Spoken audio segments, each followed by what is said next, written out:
Hey guys, what is up? Welcome to Roots Refuge Farm. If you're just finding us, my name is Jessica Sowards. My friends call me Jess. I hope you will too. I'm so glad you're here. And if you've been with me here for a while, I'm also so glad that you're here. Today is a very exciting video for me, okay? I look forward to this all through the winter. This video today is the mark for me that the winter is over and we are coming into my favorite time of year.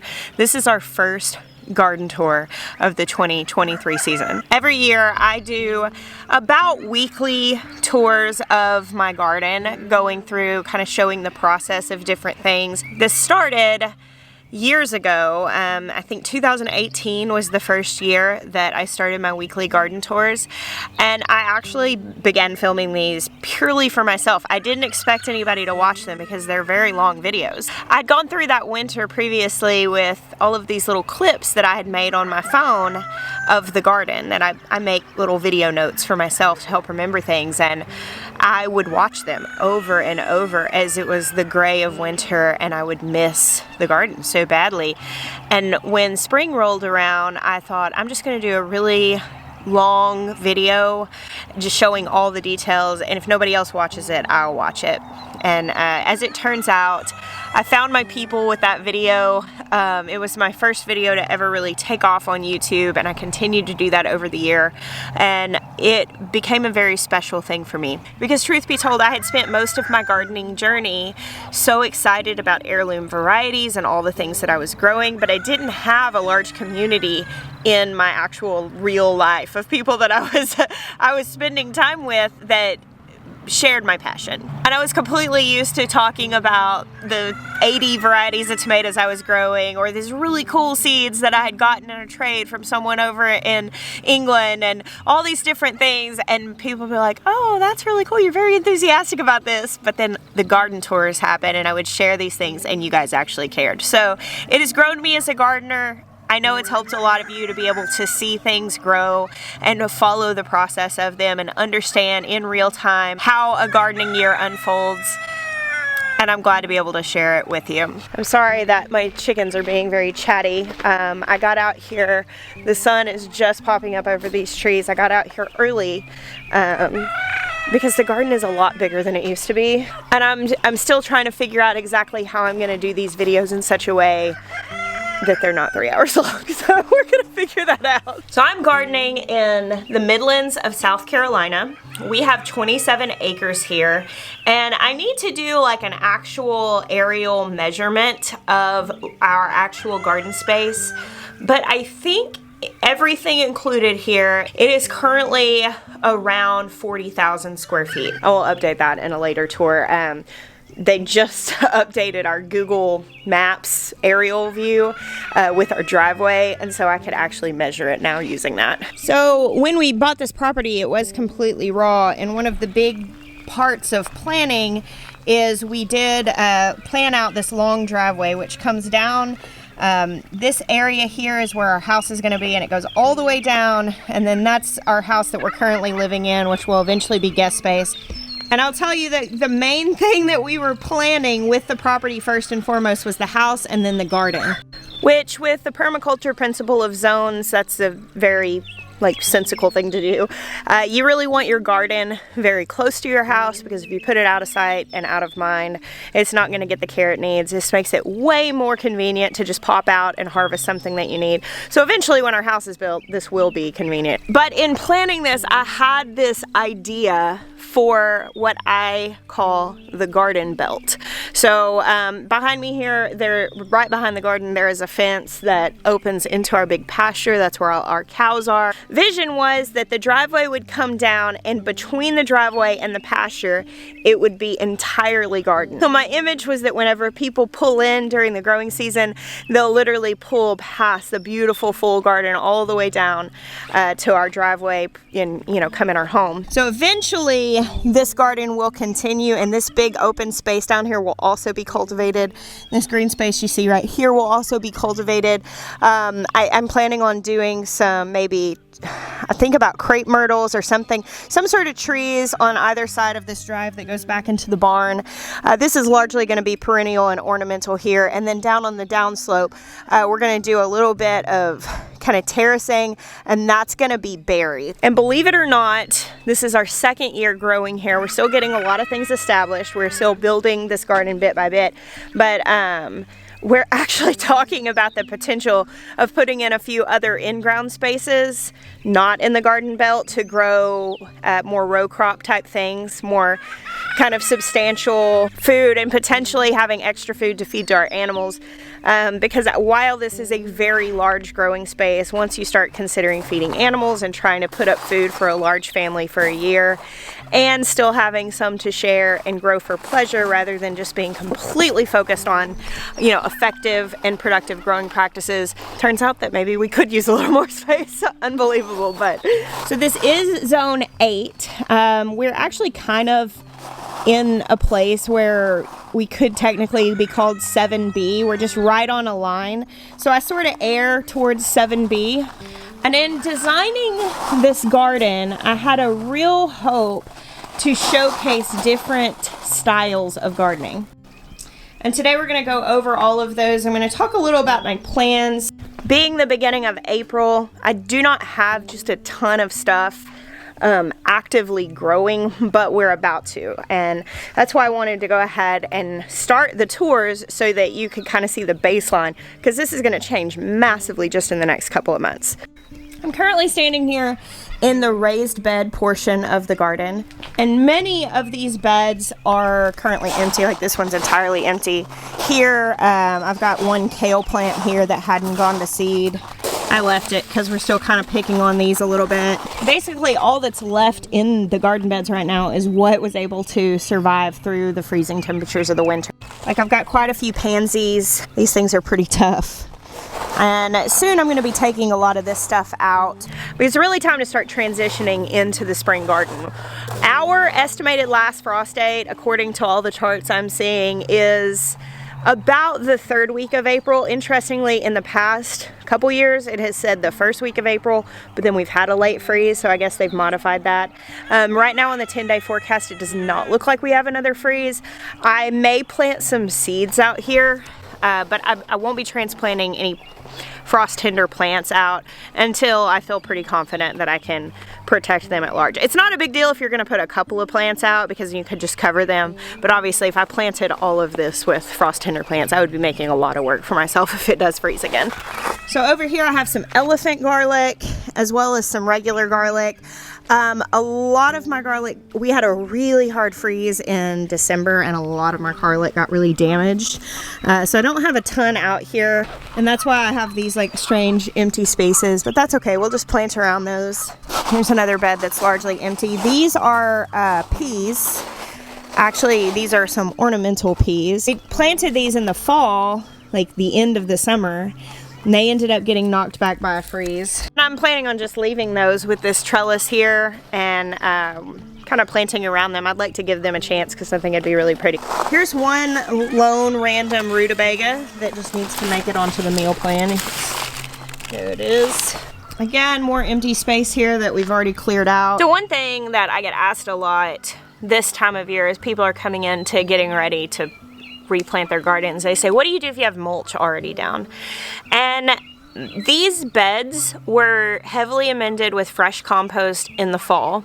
And then we planted a lot of things, but then we did get a really hard freeze pretty early on in the winter that killed a lot of things. And so I don't feel like I really need to heavily re-amend the beds because I already put a lot of nutrition in the soil that hasn't been used yet. So on a normal year coming into spring, we would pull all of this mulch back and just spread out a couple of inches of compost. That's how I amend my beds. So in a case like this year, when I don't feel like I need to do that, I'm just gonna leave this mulch here and just push it to the side. So if I'm transplanting a plant, I just push it to the side, put the plant in, and bring the mulch back around it. If I'm sowing from seeds, I push the mulch to the side, sow the seeds, and then once they're sprouted up enough to kind of hold their own where they're not going to have to struggle against the mulch, then I move it back around. This is straw mulch, which does take longer to break down. I have also used hay, you're going to be putting grass seeds in your garden. If you mulch with hay, that's just kind of part of it. I don't mind it because they are seeded in the mulch. They're not in the soil. They're very easy to pull up. But straw is going to have less seeds. The big thing is if you're using hay or straw, you need to be very diligent to ask a lot of questions to make sure that you're not buying hay or straw that was sprayed with like a broadleaf herbicide, because many of the things that you grow in a home garden are the kinds of plants that broadleaf herbicides are designed to kill. So you don't want to poison your garden with contaminated stuff. We ask around a lot. We like to find local people who are growing the hay themselves. In my early gardening years, I used to just go to like a local farm store and buy straw, and I never received contaminated straw doing it that way, but I realize now that that's really a risk. And also I think maybe the prevalence of these poisons on this stuff is more than it was 10-15 years ago when I was first really starting with this. So down here, I obviously have lots more pansies.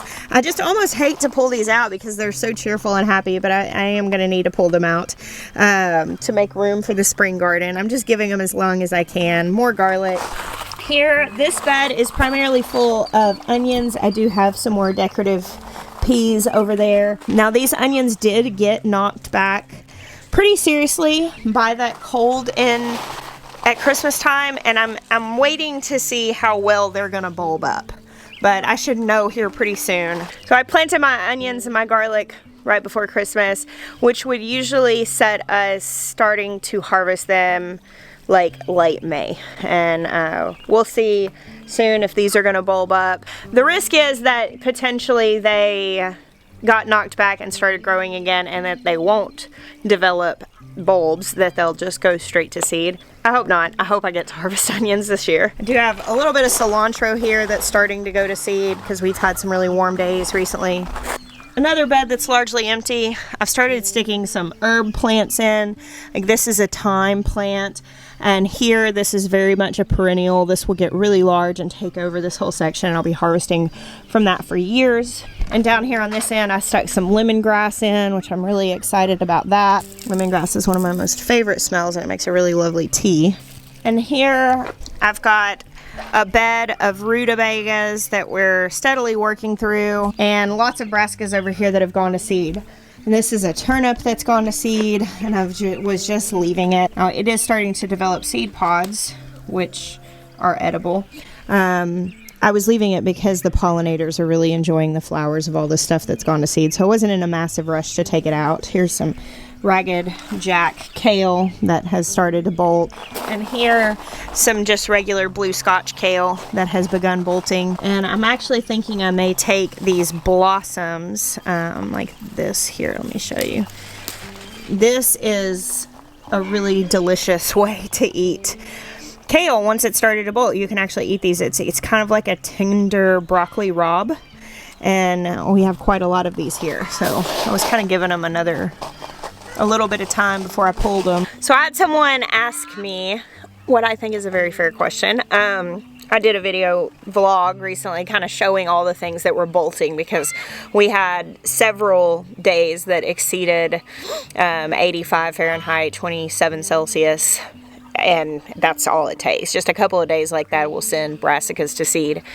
Someone asked, why have you let so many things go to seed in your garden? That seems very wasteful. Why wouldn't you harvest that? You could give it to somebody. Growing such a large garden here, when you see all these plants, you're like, wow, that's a lot that's gone to seed. This is just a fraction of what is left after we've harvested all through the winter. I mean, like, we've eaten a lot of this stuff over the winter. And here on our farm, we have chickens, we have pigs, we have cows, multiple different animals that love it when I pull out a bolted brassica plant and throw it over the fence and give it to them. So for me, I don't view that as wasteful.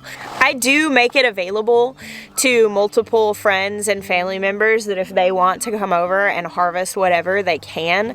But, you know, not everybody values the food that's grown like this as much as I do, and as much as a lot of us do.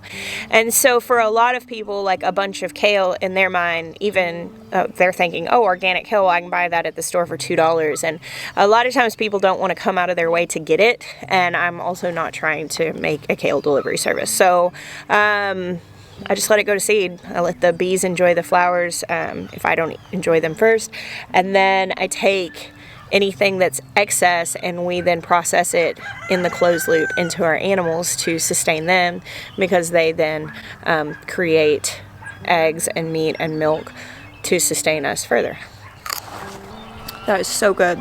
It's like really bright cabbagey broccoli. That's what a kale blossom tastes like.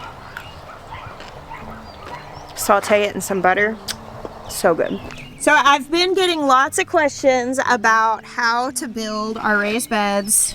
And I'm so happy to tell you that Jeremiah, my sweet Maya, has finally launched his own channel. He's been talking about doing it for a while, where he can share the projects, because he does the building around here. And people are always like, well, I want videos. And obviously, like, I'm not always with him. Usually when he's doing the building, I'm doing the things that I do. So I can't shoot the videos. He has decided to go ahead and start sharing that stuff. And he did make a video about how he built these beds. And I will put a link to that down below so you can go check it out. And please go subscribe to him and give him some love and support. It was a big move for him to take that step. So we have multiple different sizes of raised beds here. They are a couple feet deep, and down here we did 4 square ones. So we decided to do this just to kind of give it a little bit of varied sizes and look. I wanted this to be really cool from an aerial view, and also it gives me the opportunity to plant some sort of unusual things in their own space. Like this whole bed is full of chamomile. You can see it's just starting to bloom here. This is just a German chamomile that we direct sowed from seeds. Oh, there's zucchini kitty. And it's grown over the winter. Chamomile is quite frost hardy. And now it's getting big. This will be full of blooms, and I can harvest this to dry for tea, which I do have a blog post about how to dry chamomile for tea, and I'll put a link to that down below also. Here in this bed, I've got rhubarb. You know, rhubarb is one of those things I wasn't sure how successful I'd be with here in South Carolina because it is so warm, but I'm gonna go ahead and harvest some of these. I don't know how big they're gonna get. I mean, you can harvest rhubarb at whatever point. I'm concerned if I don't harvest them soon that it's going to sprout. In this bed, I have a couple of herb plants. I've got some mint and some lemon balm. Mint and lemon balm are related, and they're both very much bullies in the garden. You want to have them contained if you're going to plant them, because they'll take over whatever space you put them in, and I gave them this bed because I don't mind them taking it over. Mint and lemon balm are another couple of things that I wanted to grow to have for both medicinal use as well as just tea for drinking. Mint teas are really lovely. Lemon balm has very good soothing properties.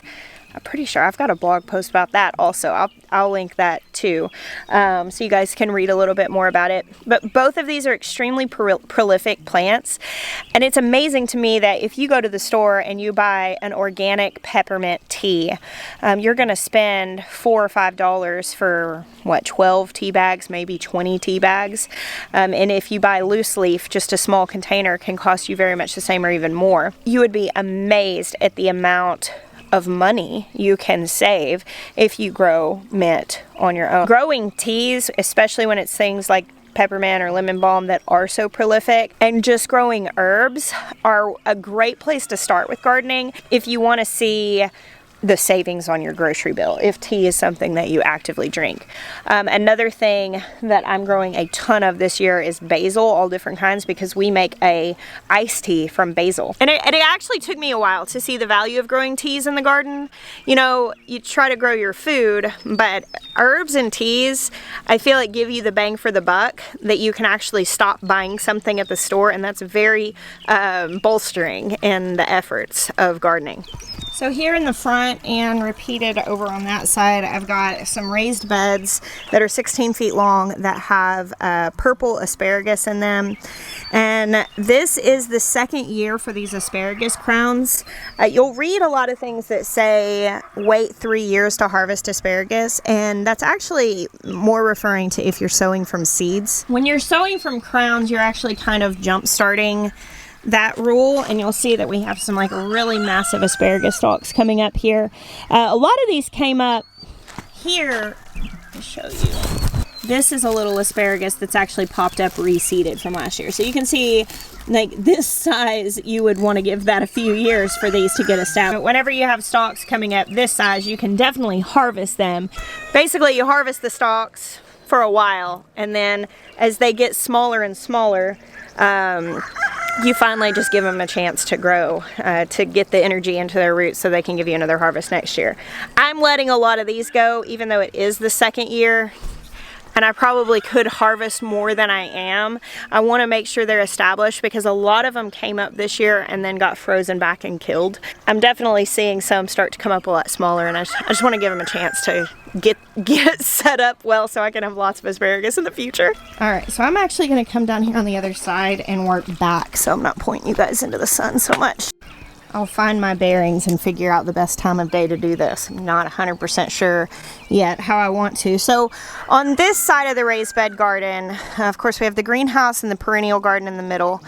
You'll see I have 3 of these long beds. These are, I think these are 48 feet if I remember correctly. We are going to build one more here on the end. Maya and I were walking down here the other day and I was like, hey, you know, I was thinking maybe we ought to stick another long bed in right there, because we have this space here that's just grass that has to be mowed, and I was like, you know, maybe wouldn't hurt, go ahead and throw one more in. And he just looked at me. There's that viral meme that's going around right now that's like Nicolas Cage and what's his name, Pedro Pascal or whatever, where Nicolas Cage is looking at him like, what? It's from a movie, and you know, he's got this manic look in his eye, like, yeah, like he's just presented an idea. And so I saw something someone shared where they were talking about, you know, when I present to my husband that we should build another garden bed. And it was the day that I had said this to Jeremiah. I laughed so hard because he really did look at me like that, like, oh, of course you want another garden bed. I just think it would be good. These long beds is what we're going to be using to grow tomatoes. I'll do cattle panel trellises going all the way down, and throwing in one more bed is just going to give us the space to plant probably another 30 tomato plants or something like that, which will be really nice. And then on the opposite side, so we'll have the row of cattle panels, and then the opposite side we just grow other things, you know, beans or peppers or eggplants. Right now we have brassicas in here. It looks kind of random. These are the survivors. This is a collard plant that made it through the heavy frost. Right here we have some different beet seeds and some root vegetables, and the hope here is that these will actually develop before it gets too hot for them, and then we can harvest them around the time that we need to be like planting peppers out. Down here is some dino kale. Lacinato kale is kind of puny. A couple of them have sprouted. Alright, so check this out. Do you guys see these little water droplets on the edge of this tiny little kale plant? I actually noticed that on some of the plants over on the other side. That's called guttation, and you'll see it sometimes in houseplants too, but it especially happens when you're out here early in the morning when the sun is first coming up and those plants are essentially perspiring. So here right next to this is where like the perennial garden starts. I'm kind of waiting to see what all comes back up from last year. I've got like some hollyhocks here, a couple random things. A lot of this is weeds. There's black-eyed Susans, and that's like an ornamental oregano. I haven't planted this yet, and I'm not sure what all I'm gonna do. This is a rose and some thyme, as well as I've got some dahlia bulbs in here, strawberries, and all of this is just coming back from last year. Like this is yarrow. I've got all my roses in here. Here's a hydrangea coming back up. I've got little random bits of sedum everywhere. Ha! Jeremiah must have gotten distracted yesterday. This is just sitting here. I think that this perennial space is actually going to be pretty full as things start growing. So I'm trying to resist the urge of putting a lot of stuff in the ground. And then any open spaces that need to be filled, I'll fill in with annual things like zinnias and cosmos and let the space be so full and wild, it'll be beautiful. Just a quick peek in the greenhouse because I need to open it up anyway. In here, I've got pepper plants all through here. Some nasturtium, I've got butterfly peas, tomatoes. Now my stuff is actually a little on the smaller side because we've had a really cold late winter for us. It got really warm and then it got really cool. And I've also just not been in any rush. We have such a long growing season here that we can kind of take our time. This is a whole tray of ground cherries. I've got lots and lots of tomatoes, and these will be a lot bigger. I probably won't move any of this stuff out until like May 1st. And I could potentially go even later than that on the peppers. You definitely don't want to move your peppers outside when it is still like 55 Fahrenheit, 12 Celsius every night. They're just not going to thrive as well if you do that. Now, I will tell you, we've had a few nights that have definitely gotten colder than that in my greenhouse, so I'm curious to see if that's going to affect my peppers this year. I think they'll probably be fine, but I just want to wait to put them outside until I know for sure it's going to be nice and warm. Like when I got out here this morning, it was definitely colder than that.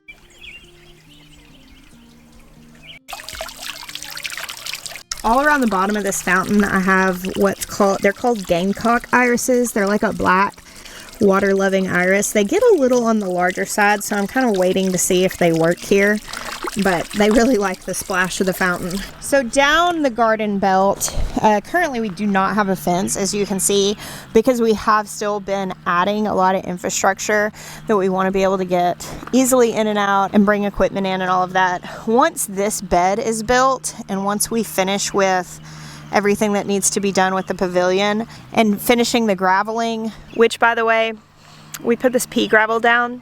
Jeremiah and I were discussing this week. It is so loud in videos. I'm sure you've noticed. And I try to like not walk on it as much while I'm talking, but I think we may like nestle some flagstone pavers like throughout these so it's a little easier to walk on in videos. Weird issue. Like, I mean, it's just not something we thought about because we're not thinking of making content. We're just thinking of garden design. And it turns out we're going to have to address that for the purpose of being able to shoot content in the garden. Anyway, once we get the gravel finished, the bed's finished, we are going to put a fence up here. There will be a gate that goes in right in the middle of the cottage garden that I can grow roses over an arbor. There's going to be another gate entering into that end, and we're probably going to put a fence up in between these two, not necessarily with even a gate that closes, but so I can have another arbor here in the middle. And then this area here, there will be a really big like wide gate that we can open so we can still get equipment in here to be able to amend this area. So this large in-ground area here, everything that you see uncovered is currently planted in potatoes. We have a few different varieties. We planted all of these from seed potatoes we saved from last year's potato stock. They got a little knocked back during our last big freeze, but they're all growing now just fine. It looks good. The covered area, that's going to be the sweet potato area. Once it's actually warm enough to plant that, we'll pull that back. That'll probably be the beginning of May. You want to make sure you plant your sweet potatoes when you have 120 days for them, because that's how long they take to be harvestable, but also when you're absolutely sure it's not going to freeze, because that will kill them. Whereas potatoes might get a little stunted and knocked back, they'll keep trying to grow. They're a little more frost tolerant. Sweet potatoes are in the morning glory family, and they are absolutely very, very frost tender. So this space was my primary garden space last year, and here we do till this because it's our dig spot. It's potatoes and sweet potatoes. Obviously it gets cultivated every year when we harvest, so that we still do, a fresh till and mound up. Down in the raised beds, we do not agitate that soil. We just cover it. We amend it by laying on top. We're not tilling that. And here, this is a no-dig style of gardening. So right here, these beds have been mounded up before the season. They have a layer of wood chip mulch over the top, and it's been covered by this tarp all winter. And when we go to plant these, we will not cultivate the soil. This tarp will come off.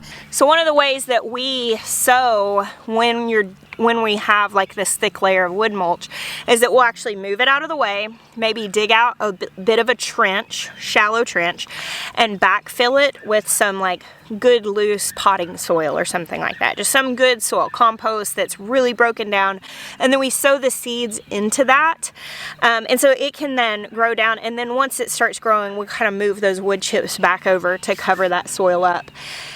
This whole space will be that way. So this is where I'm going to do a good deal of things that like to sprawl. I will probably be growing watermelons here. I'll grow a good deal of our squash here.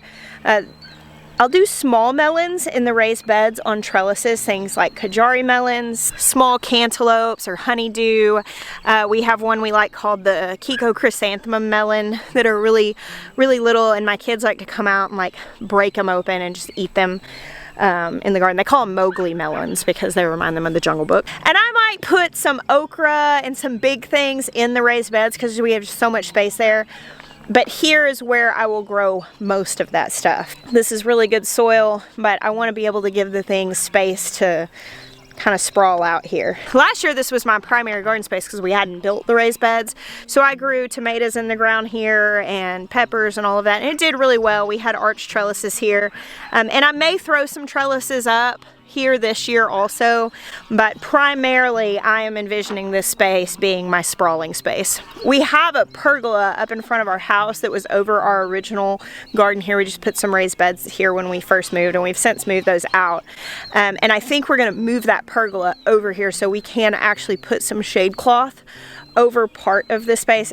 It will nowhere near cover it. This is 60 by 50 feet, I think, if I remember correctly. So it's a pretty substantial space, and you can see the shape of the beds and how many beds. Those beds are, I think, 3.5 or 4 feet wide.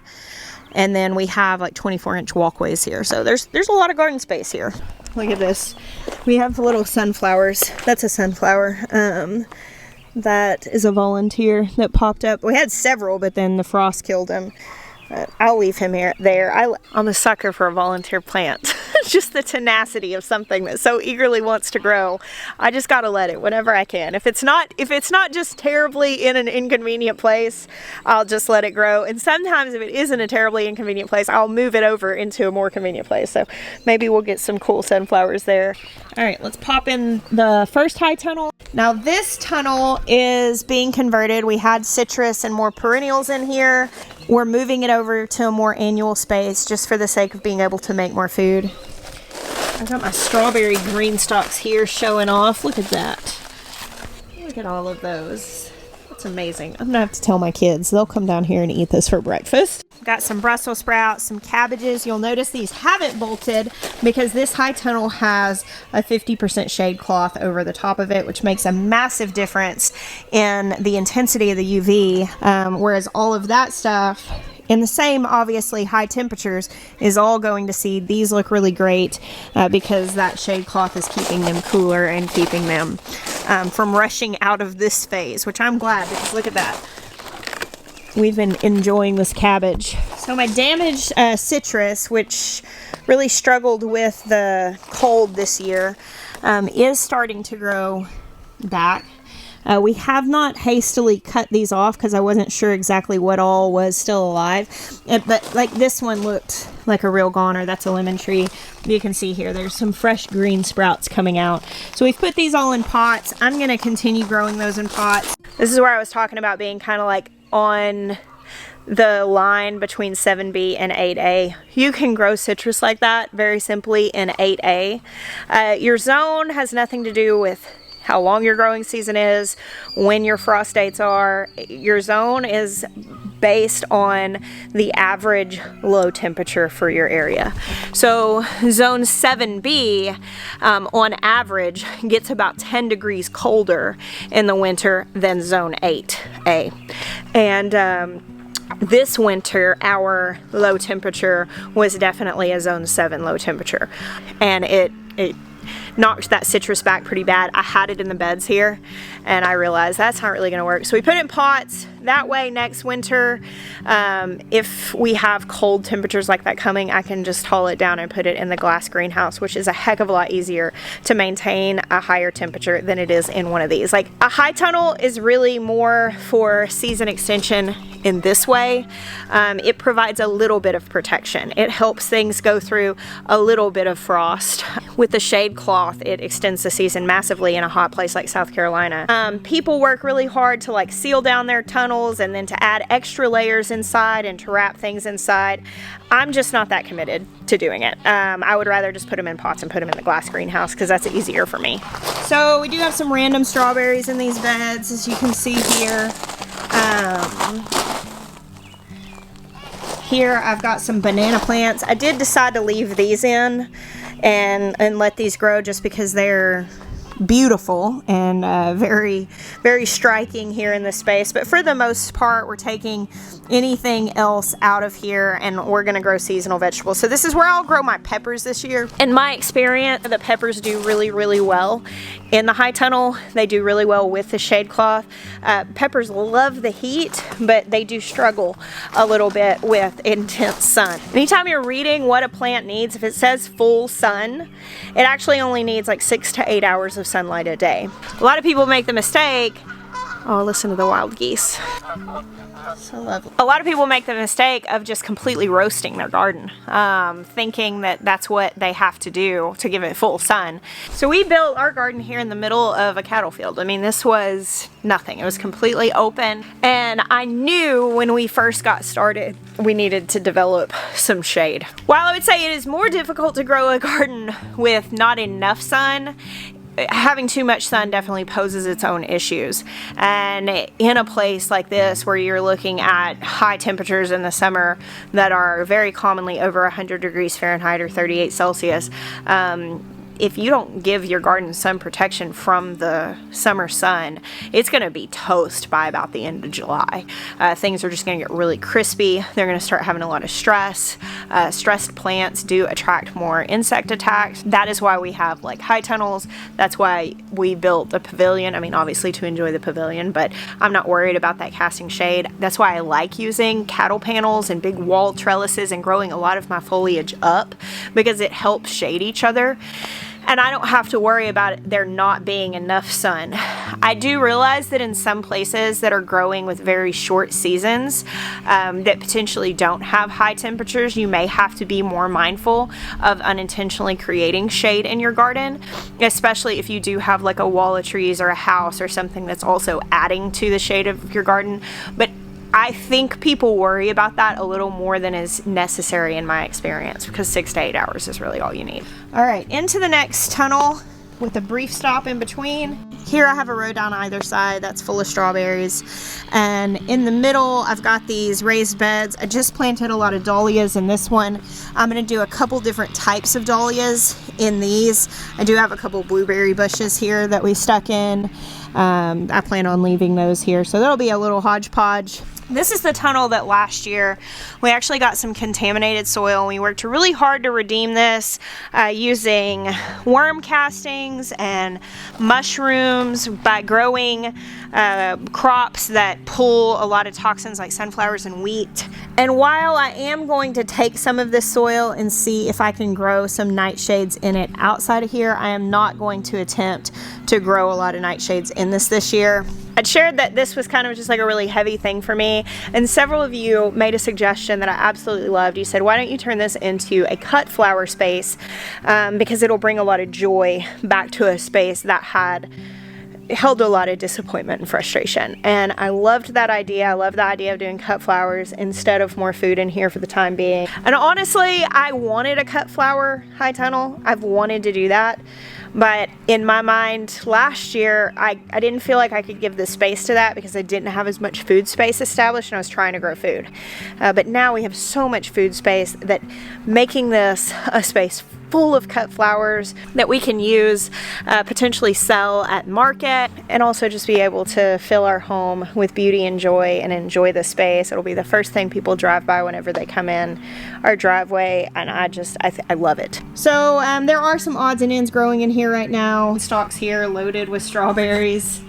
I have several volunteer things happening. There's some more sunflowers that reseeded, as well as like this is all nasturtium that reseeded from last year. Here's some onions and different roots and stuff, but I need to make a decision here on how I want to reconfigure these beds. I'm considering doing something kind of like this other high tunnel with like a single board, you know, a very shallow raised bed, just to give some definition where we can actually put something weed suppressing in the walkways and then have them in the beds. I'm just trying to decide if I want to build those over the current existing soil and just add soil to it, or if I want to reconfigure it entirely.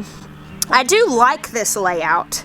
It's the exact same layout that we did the raised beds in that high tunnel, with the long sides and then the beds running perpendicular in the middle. But I'm not sure if this is what I would choose for cut flowers, or if maybe I should reconfigure it to be 4 long beds going down parallel to one another. That's how our high tunnel was in Arkansas, and I actually also like that. This is the exact same high tunnel kit. It's the high side wall from Grower Solution, 60 feet long, and I don't know, what do you think? Do you think this would be good for cut flowers? Do you think running 4 parallel beds would be better? I need to decide, because it's going to be time to get that set up. We'll probably aim to plant out the flowers, or begin planting. We'll succession sow those so that we have a continual harvest going. We don't want to necessarily plant the entire thing at the same time. But we'll probably start sowing those out here and just like within the month, I would think, by the end of the month at least. So I need to make a decision. Help me, please. I'm so indecisive. End of the garden belt. We've got the drive that goes into the pasture, and then here is our orchard, which is planted with all kinds of fruit trees. I'm actually going to cover that extensively in a separate video, because that's going to take a while. And it spans all the way down to where you come into our property. That's where our front gate is. So come in and all the way down and around this driveway. I think from here to where the garden belt will end is about 800 feet or so. So this is a pretty substantial amount of space. Really thinking that with the full garden tours this year, what we will likely do is really focus on, you know, what's new and going in and what's coming to harvest. We'll probably scan over a lot of things, make short mentions, but the way I like to do garden tours is to like fill out just different bits of information that you can take. I like for you to be able to see things grow from start to finish, because I think that's hugely valuable for a gardener in your planning, because you can know then how much space to give things, what to expect of them. You can learn from the issues that we're having and potentially avoid those in your own garden. So kind of in conclusion, right now, a lot of these spaces are still dormant. A lot of them are not planted. Right now, what we are harvesting is cabbage, artichokes, lots of strawberries, a little bit of asparagus, the remnants of kale, and I think this week I'm going to harvest my first bit of rhubarb to maybe go with some of these strawberries. Maybe I'll make a pie, a strawberry rhubarb pie. That sounds nice. But already, I mean, we're getting out of, you know, what we call Hungry March, which is that period of time where you're finishing up everything you planted over winter. You're finishing up everything you saved over winter. You know, last year's potatoes have run out. Last year's onions have run out. The squash that we saved have run out. We're getting through all of our canned stuff. And it's just at the precipice of the garden really starting to produce again. I think we can thoroughly say we've gotten out of that. We've gotten to the point that every single day we're putting food on the plate out of the garden, which is nice. And from this point, it's only up from here. I will definitely be filling the plate more and more as we proceed into the gardening year. So thank you guys for hanging out with me today. I'm so excited to say that, hey, the garden season has begun. And I am so glad and honored and blessed to be able to share it with you for another year. Thank you for hanging out with me today, and bless you. Until next time.